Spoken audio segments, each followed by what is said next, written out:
हरिचंदनपुर के विकास के लिए गांव वालों ने चुना नया चेहरा। प्रधान ने कहा सिस्टम से होगा कार्य। संवाददाता जय उपाध्याय की रिपोर्ट। साक्षात्कार के अगले चरण में आज पहुंच चुके भदोही जिला अंतर्गत हरिचंदनपुर गांव सभा में।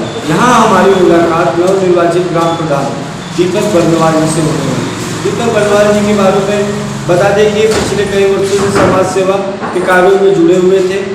पब्लिक इनको प्रधान बनाना चाहती थी और इनके बारे में यह भी कहा जाता है कि इन्होंने इतिहास को बदलते हुए 60 सालों में पहली बार कोई पटेल बिरादरी को छोड़ के गैर बिरादरी का प्रधान बनाया। इसीलिए लोग इन्हें एक उम्मीद की नज़रों से देख रहे हैं कि हमारी ग्राम सभा में क्या क्या करेंगे, कौन कौन सी सुविधाएं रहेंगे। पब्लिक ने इनसे ढेर सारी आशाएं बांध रखी है। तो आइए मिलते हैं दीपक बर्नवाल जी से, जानेंगे यहाँ की समस्याओं के बारे में और किस तरह से वो हल करेंगे इन समस्याओं को। प्रधान जी नमस्कार। नमस्कार। सर्वप्रथम तो मैं अपने डी सेवा न्यूज़ चैनल के माध्यम से आपको इस दिन के हार्दिक शुभकामनाएं देता हूँ। धन्यवाद आपकी।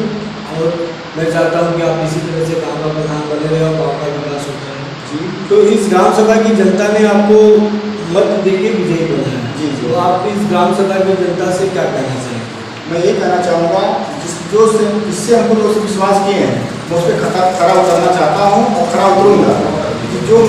जो इंसान मेरे विश्वास किया है मैं ये दिल से करता हूँ, किसी के साथ अन्याय नहीं करूँगा और जो करूँगा अच्छे दिल से, मन से, भाव से, सच्चे दिमाग से करूँगा। बरसात के मौसम में अक्सर देखा जाता है कि ग्रामीण इलाकों में जल जमाव होता है। लोगों को काफ़ी परेशानियाँ होती हैं, यहाँ तक कि कई रास्तों में भी जल जमा हो जाता है जिससे रास्ते भी खराब होते हैं और लोगों को कीचड़ भरे रास्तों से गुजरना। तो आपके ग्राम सभा में अभी किन किन बस्तियों में जल जमाव की समस्या बनी हुई है और उन्हें आप किस तरीके से दूर करेंगे? इसकी तो कई जगह है, जैसे मान चलिए राजभर बस्ती है, चौहान बस्ती है, भाट बस्ती है, कुछ हरिचंदनपुर हमारे मुसलमान भाई भी हैं वहाँ भी है। पटेल बस्ती में तो मान के चलिए आइए, वहाँ तो 60 साल कोई काम ही नहीं हुआ। कहीं भी देख रहे हैं जहाँ जाते हैं, चुनाव लड़े कब गए हैं, तो 4 धाम लोग गए देखे, कहीं भी रास्ता कहीं कुछ नहीं है, जहाँ देखिए तहाँ पानी है। लेकिन मैं इसके लिए कार्य योजना सबका डाल चुका हूँ, मैं देखा भी हूँ, डायरी नोट भी कर लिया हूँ। तो मुझे ये काम करना है, इसके लिए मैं काम भी करूँगा और गाँव का फिर के लिए सब काम करूँगा। जी गाँव के एक छोर से दूसरे छोर में जाने के लिए रास्ते अगर रास्ते ठीक है तो गांव की जनता राजगिरा कभी भी एक जगह से दूसरी जगह पे आ जाती है। जी।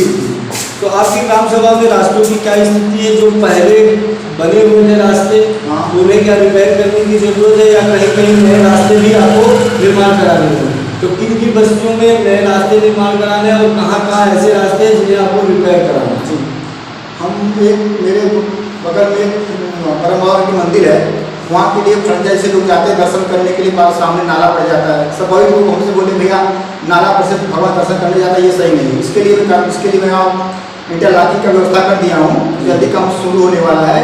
उसके बाद एक पाल बस्ती का हरिचंदनपुर गाँव ग्राम सभा है, वहाँ भी कई जगह रास्ते नहीं है। उसके लिए मैं कार्य योजना में डाल चुका हूँ और एक मेरे चौहान बस्ती में भी है, वहाँ के लिए भी मैं कार्य योजना डाला हूँ इंटरलॉकिंग के लिए और नाले के लिए, दोनों भी डाला। उसके ये सब काम जल्दी शुरू होने की संभावना जल्दी हम करेंगे। और एक योजना और है जहाँ मैं अभी देख रहा हूँ, वहाँ दूसरे वहाँ भी काम करवाऊँगा। गरीबी रेखा के नीचे जीवन यापन करने वालों को द्वारा राशन कार्ड की व्यवस्था कराई ताकि उन्हें सस्ते दर पे खाद्यान्न आसानी से उपलब्ध। लेकिन अक्सर गाँव में शिकायत मिलती है कि जो सचमुच गरीबी रेखा के नीचे जीवन यापन करते हैं उनको वो कार्ड नहीं बन पाता, बल्कि जो पात्र हैं उनके पास गरीबी रेखा का कार्ड बन जाता है। तो आपके ग्राम सभा में क्या स्थिति है? आज वैसे गाँव निकलना चाहने के लिए मेरी आदत है, मैं गाँव निकलता हूँ, सुनता हूँ सबकी आदमी गया तो 3-4 लोग से पता भी मेरा राशन कार्ड गया, मेरा राशन कार्ड का मेरा राशन कार्ड कट गया, मेरा राशन कार्ड कैसे कट गया क्या पता नहीं भी। लेकिन हमको ये पता है कुछ लोग ऐसे हैं जो मेरे खिलाफ से वही लोग कटवा रहे हैं, कोई दुश्मनी डालने के लिए हमको अच्छे से पता है। लेकिन इसका कोई बात नहीं, मैं अपने स्तर देखूँगा, बस करवाऊँगा। इसके लिए मैं देख रहा हूँ कैसे कैसे करवाना है, लेकिन हमको पता है जो कटवाया है सबको पता है। जैसे आप खुली बैठक में लेंगे तब करवाएंगे? जी।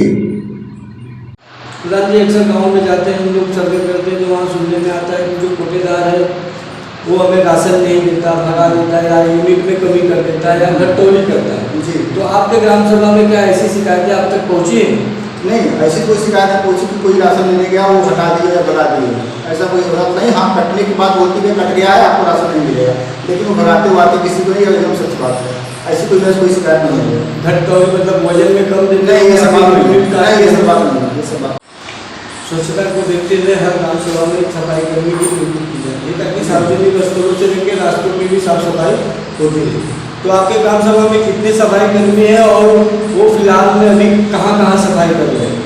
अभी तो कोई प्रश्न तो नहीं है। मैं मनरेगा से 2-4 दिन काम करवाया हूँ अपने कार्यकाल में, जो कि चौहान बस्ती हुआ, भाट बस्ती हुआ, ठाकुर बस्ती हुआ, पटेल बस्ती हुआ, राजू बस्ती काम करवाया था। इसके लिए फिर मैं कोई सिफारिश सुनने लगी, इसके बाद करवाने वाला हूँ। और हमेशा का सोच रहा हूँ जो मिस्त्री वो लेबर जो हमेशा काम करते हैं उसका अपना ड्यूटी हमेशा दे रहे हैं, हफ्ते में 2-4 दिन घर में जहाँ दूर सकता हम काम करते रहेंगे। लेकिन ये तो उनकी लाख चुनाव करके ढेर से सफाई कर्मी वो तो सफाई कर्मी में फिक्स आपके गाँव में नहीं अभी तक नहीं है। स्वच्छ भारत अभियान के तहत हर गाँव सभा में हर परिवार को शौचालय देने की बात कर रही थी ताकि लोग खुले में शौच ना करें और गाँव में गंदगी ना करें। तो आपके पूर्व में जो शौचालय बने हैं ग्राम प्रधान द्वारा उनकी प्रोजेक्ट में क्या स्थिति है और अभी ऐसे कितने लोग हैं जो इस सुविधा से छूटे हैं और खुले शौचालय? हम तो देखें जहाँ जहाँ शौचालय बना भी कंप्लीट हुआ ही नहीं, तो किसी में दीवार खड़ा हो गया, किसी में गमला ही नहीं है, किसी में छत ही नहीं है। तो पैसा सब पास हो गया, पता नहीं कौन लिया कोई जानकारी नहीं है। लेकिन कहीं जगह देखें ये मतलब 100% 10% लोग खाली बना होगा, मतलब जो चालू हालत में 90% खाली पड़ा है, कागज बना हुआ बस।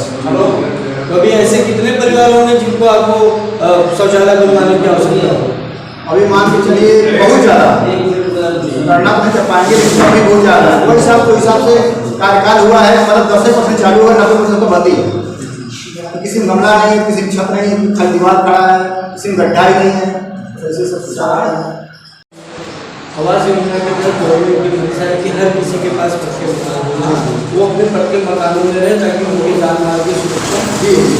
तो आपके ग्राम सभा में आवासों की क्या स्थिति है और अभी ऐसे कितने लोग हैं जो इस आवास की व्यवस्था से वंचित हैं? कम से कम 70% लोग हैं जो आवाज़ को मिला ही नहीं है, घर है नंबर एक बेचारे छत पे मतलब मढ़ाई लग रहे कितने लोग पड़े हैं ऐसे जो। और हमको ये पता चला है कि आवास इनका नाम था, बाद में कटवा दिया गया है। अब कौन कटवाया कंफर्म तो नहीं है हम, लेकिन ये कितने लोग ऐसे हैं जो बेचारे गरीब रहने के लिए कुछ भी नहीं है, तब उनका आवास काटा जा रहा है। तो आप मतलब आवास उनको बना के देने के लिए हम देंगे, परमिशन डाल दिए? अभी डाले नहीं है लेकिन हम डालेंगे। कोरोना काल में अक्सर लोग ऑक्सीजन की कमी के लिए इसके लिए हमारा पर्यावरण कहीं ना कहीं जिम्मेदार है। ग्राम सभाओं में हर साल तो वृक्ष लगते हैं, लेकिन वो रख रखाव न होने के कारण 10% भी बच नहीं पाते। तो आपकी ग्राम सभा में कितने वृक्ष लगे और उन्हें बचाने के लिए आपने किस तरह से लोगों को प्रोत्साहित किया है? हम तो कई जगह जाकर हाथ से वृक्ष लगाए हैं और घर घर बंटवाए भी हैं। इसके लिए मैं जाकर के देखा भी कहाँ कहाँ लगा है, कहाँ कहाँ नहीं लगा है। इससे मेरे ग्राम सभा में बहुत जगह वृक्ष लगा हुआ है नहीं, और जहाँ नहीं लगा है उसमें आगे से लगवा दिया जाए। अभी जहाँ जितना आया था लगवाया खुद कई कई घर जाकर खुद लगाया हूँ, इसका प्रमाण मेरे पास है। सरकार द्वारा पेंशन सुविधा के विधवा, विकलांग, दिव्यांग और बुजुर्ग लोगों को पेंशन की व्यवस्था कराई गई है ताकि उन्हें थोड़ा बहुत धनराशि मिले जिससे उनका जीवन सुचारू हो सके। तो आपकी ग्राम सभा में अभी ऐसे कितने व्यक्ति होंगे कि जो पेंशन सुविधा के पात्र हैं लेकिन अभी तक उनका बन नहीं है? मेरे ग्राम सभा में काफ़ी लोग हैं जिसको पात्र होते भी उनका काम नहीं कराया गया है, तब भी मैं जहाँ से घर घर कहलाया हूँ जिसका विधवा पेंशन नंबर, वृद्धा पेंशन नंबर वो हमको ला के दे दे। कई लोग दिए भी हैं, हम उनका इंटरव्यू करा चुके हैं। भगवान चाहेंगे 2-4 महीने में उनका सब चालू हो जाएगा, जिससे कि उनका भरण पालन पोषण चलता है। पहले के ज़माने में तालाबों का निर्माण कराया जाता था ताकि कि जल स्तर, पेयजल का स्तर नीचे न जाए और पशु पक्षियों को भी वहाँ से जल मिले। आपके ग्राम सभा में कितने सरकारी तालाब है और उनकी अभी क्या स्थिति है? क्या उनका मेरे ग्राम सभा में मान चलिए 2-3 तालाब है, इसमें जो पानी भरा है सादा भी है, खाली भी है। और इसके लिए मैं काम कराने वाला हूँ, जहाँ जहाँ पानी ना होंगे उसका कराऊँगा। अभी तक तो कुछ इसके लिए ध्यान नहीं दिया, कराया हूँ बस। अभी हम चालू हुआ 2-3 भाई प्रधान हुए हैं, देखते हैं जो भी काम जरूर कराएंगे। गाय हो, पशु हो, पक्षी हो, सबके लिए व्यवस्था कराएंगे। अभी तक किसी तालाब का आपके गाँव में सुंदरीकरण हुआ है? अभी तक ये जगह की कल्पना सुंदरीकरण नहीं। प्रधान जी, जल है तो कल है, हर किसी को पानी पीने की आवश्यकता है, स्वच्छ जल की आवश्यकता है जी। तो आपके ग्राम सभा में पेयजल की क्या स्थिति है? लोगों को घर तक पेयजल किस तरह से मुहैया होता है? अभी तो सब क्या है, चापाकल से ही होता है, वो लोग वहाँ भी है बहुत जगह तो चापाकल इसी से होता है। लेकिन हम सोच रहे हैं कुछ ऐसा हो जाता कि घर घर तक पानी पहुँच जाता, क्योंकि सबसे ज़्यादा गाँव में 2-3 समस्या ज़्यादा होती है, लाइट, रोड और पानी। ये 3 बहुत ज़रूरी है और इसके लिए देखते हैं अगर कहीं व्यवस्था हो जाएगा तो जल निगम जल की टंकी द्वारा घर घर पानी पहुँचाने की कोशिश करेंगे। गाँव में प्राथमिक विद्यालय और आंगनबाड़ी की व्यवस्था की गई है ताकि बच्चों को शिक्षा के साथ साथ पोषक तत्व भी आसानी से उपलब्ध हो। तो आपके गांव में अभी जो प्राथमिक विद्यालय है उनकी क्या स्थिति है? क्योंकि गवर्नमेंट द्वारा उन्हें मॉडल बनाने की बात कही जी जी। और तो आपके गांव में जो विद्यालय है उनकी क्या स्थिति है और आंगनबाड़ी कार्यकर्ता क्या बच्चों को पोषक तत्व ठीक तरीके से देती है अथवा उसमें भी कुछ गड़बड़ी होती है? अभी तक इधर हमको कुछ नहीं पता है, लेकिन आंगनबाड़ी मेरे ग्राम सभा में नहीं बना हुआ है। और बात रही स्कूल की, अब स्कूल देखिए तो कोरोना काल से 2 साल बंद हुई, ठीक है। उसके पहले क्या हुआ हमको तो नहीं पता है, लेकिन अभी तक तो ऐसी कुछ डिटेल आई नहीं है कि बच्चों को ये नहीं मिलता है, बच्चों को नहीं मिलता है। अभी तक तो जो अगर स्कूल खुलेगी इसके बारे में हम देखेंगे, जो उससे रहेगा हम करेंगे। प्रधान जी, हर गाँव के लोगों को उम्मीद रहती है कि हमारा प्रधान नरेंद्र कुछ न कुछ अच्छा करेगा। जी जी। तो आप लोग को तो चाहिए थोड़े ही दिन हुए जी जी। फिर भी मैं जानने के लिए इच्छुक हूँ कि जब से आपने इस पद पे कार्यरत कहाँ क्या क्या काम किया? अभी तो मैं सिर्फ वही सफाई कराया हूँ और 2-4 जगह सोखता पानी का जमा हो रही थी उसका व्यवस्था किया हूँ और पंचायत भवन में लैट्रिन का व्यवस्था काम चल रहा है, वहाँ हो रहा है। तो लोगों की उम्मीद लगी रहती है कि प्रधान जी बदलाव होके आए हैं तो कुछ न कुछ बदलाव जरूर करें। जी जी। आपने भी अपने माइंड में कुछ तो बनाया हुआ है कि 5 सालों तक मुझे एक ऐसी सुविधाएं हमारे गांव में लेके आनी है जिसका लाभ गांव के हर वर्ग को लोगों को मिल सके। जी जी। तो इन योजनाओं में कौन कौन सी योजनाएं हैं आपकी जो ग्राम सभा को आप दे रहे हैं? पहला तो मेरा एक सबसे बड़ी है कि एक ऐसी कोई ऐसा जगह बनाया जाए जहाँ किसी का शादी विवाह हर चीज़ होता हो, वहाँ बाइक शूटिंग भी हो, आदमी का से जा रहा है उसके बाद कम से कम अच्छे से बराती का स्वागत हो, हर चीज़ उसका व्यवस्था करना चाह रहा है बारात घर के लिए। वो मेरी सबसे दिली इच्छा हुई है। पहला दूसरा कुछ खेल कूद के लिए अलग से मैदान हो, ये हो जाए।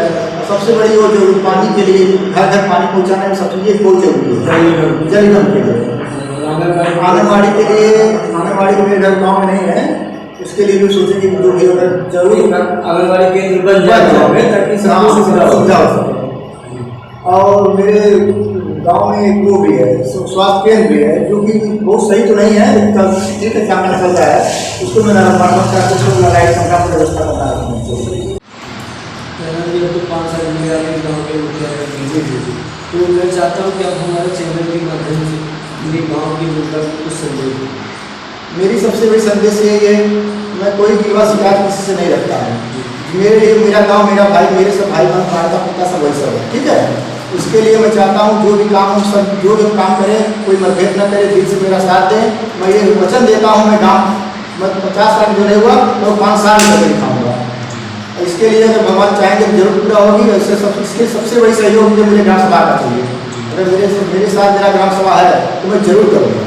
प्रधान जी, हर ग्राम सभा में डेवलपमेंट के लिए वीडियो के साथ साथ सेक्रेटरी होता है, तो प्रधान का सहायक भी होता है गाँव के हर काम में बढ़ चढ़ के माने। तो आपके ग्राम सभा में सेक्रेटरी कौन है और उसकी क्या अभी अवस्था है? उन्होंने कुछ शायद आपने ट्रांसफर करने के लिए भी मांग किया था। जी जी जी। तो उनके प्रति क्या कहना है आपको? उनसे किस तरह की प्रॉब्लम हो रही है? सबसे बड़ी प्रॉब्लम उनका नाम के अंदर है, वो उनसे कोई प्रॉब्लम नहीं थी। कुछ लोग के कहने को वो गांव में आते नहीं थे, खाली जो कह देते थे उनको वही मान लेते थे, इसीलिए सबका विरोध करते थे। इसीलिए मैं उनको हटवा दिया, उनसे भी पड़ती नहीं थी, मेरी बात भी मानते नहीं थे, अपने मन का काम करते थे।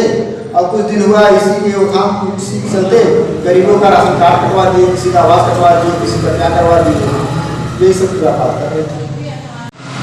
अभी हमारे बीच बातचीत कर रहे थे दीपक बलवार जी, बहुत अच्छा लगा उनसे बातचीत करके। उन्होंने बहुत सारी गाँव की समस्याओं के बारे में हमें बताया और उन्हें 5 वर्षों में जल्द से जल्द पूरा करने की भी बात की। साथ ही उन्होंने गांव की जनता से अपील किया है कि लोग आपस में प्रेम मोहब्बत से भाईचारा बना के रहें, गांव के विकास कार्य में बढ़ चढ़ के उनका साथ दें ताकि गांव का विकास हो सके, नई नई योजनाएं गांव में आ सके, फलीभूत हो सके। और उन्होंने कहा है कि लोग आपसी जो छोटे मोटे झगड़े हैं उन्हें पंचायत के ही माध्यम से हल करें।